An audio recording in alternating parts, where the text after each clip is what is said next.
Hello and welcome to another edition of the Morning Blitz with Al Galdi web series. I'm your producer, Cy Fenwick. On today's episode, Al breaks down the Washington Capitals' season-ending Game 7 loss to the rival Pittsburgh Penguins. What went wrong, and what does this mean heading into a big offseason? Galdi fills you in.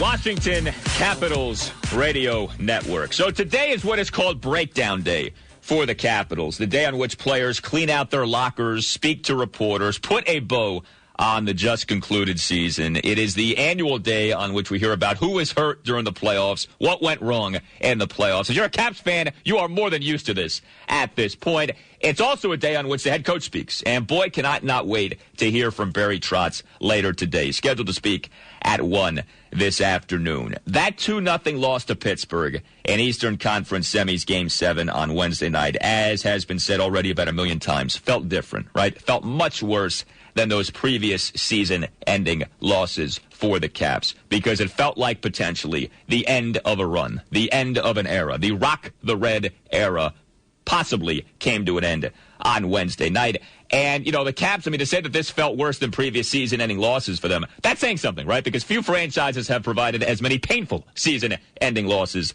as the Caps have. But what, to me, remains an absolute outrage from that game is that third period. Game 7, on your home ice, against your arch rival, you're trailing, and you muster 6 shots on goal in what was largely a lifeless third period. I have been a Capitals fan my whole life. I will never stop being a Caps fan. But to see them go out with a whimper, not with a bang, to see them go out soft, to see them go out like sissies, not like men. You can act like a man! What's the matter with you? Exactly. Thank you, Godfather. I still cannot get over that. I still cannot get over that tweet I read to you on the show yesterday. Came from Jill Sorensen of CSN Mid-Atlantic. Lots of anger in Caps room. They said they didn't leave it all on the ice. The effort wasn't there. Last year was sadness. This year is anger. I read that even now. I still can't tell you how angry that makes me as a Caps fan. Effort was an issue? Effort? You didn't try as hard as you should have? Oh, hell no. Yeah, you didn't leave it all on the ice? Oh, hell no. How does that happen? Again, Game 7, on your home ice, against your arch rival. You're trailing. Like, what are you waiting for? A refrigerator to fall on your head? Like, what kind of a sign do you need? If those circumstances don't get you to play as hard as possible, what exactly will? So I cannot wait until later today to hear what Trotz and these players have to say about that, because they almost surely will be asked about that. God help the media if they don't ask these guys about that. I'm sure they will, and I can't wait to hear what is said, because if Trotz concedes that, yeah, effort was an issue, then that's going to raise a whole horde of other questions, namely, why the heck was that a problem? How the heck is that a problem? You know, there is losing with honor in sports, right? There's losing despite fighting, losing while going down swinging.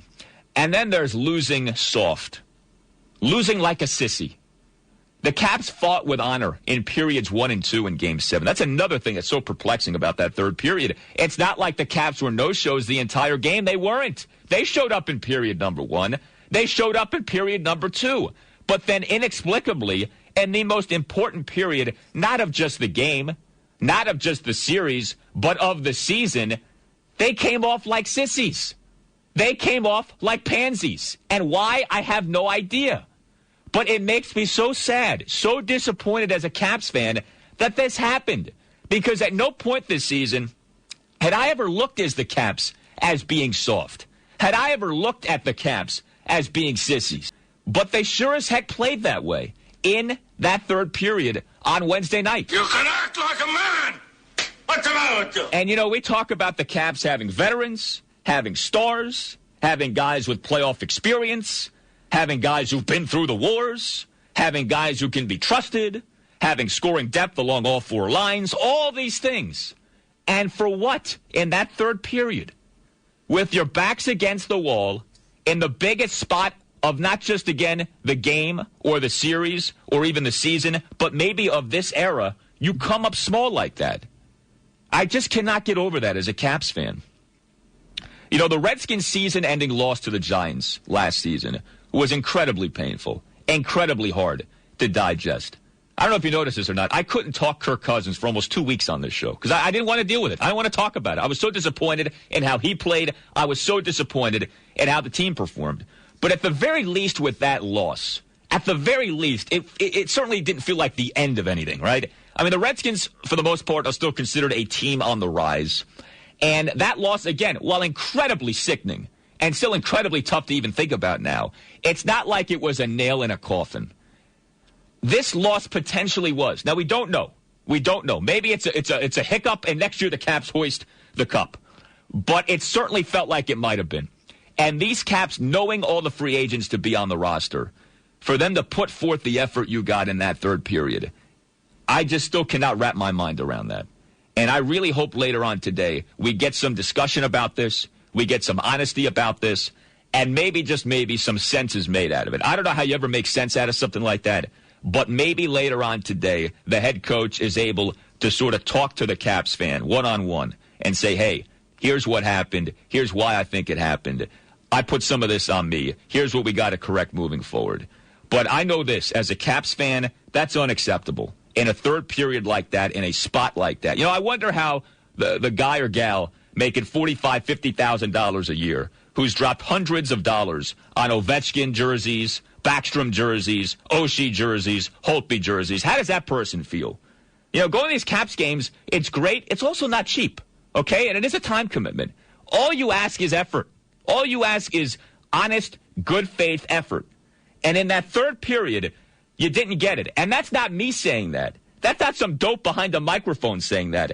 That's these players apparently having said that by their own admission. Again, I go back to this tweet from Jill Sorensen, who's covered the Caps for a number of years. Lots of anger in Caps room. They said they didn't leave it all on the ice. The effort wasn't there. Huh?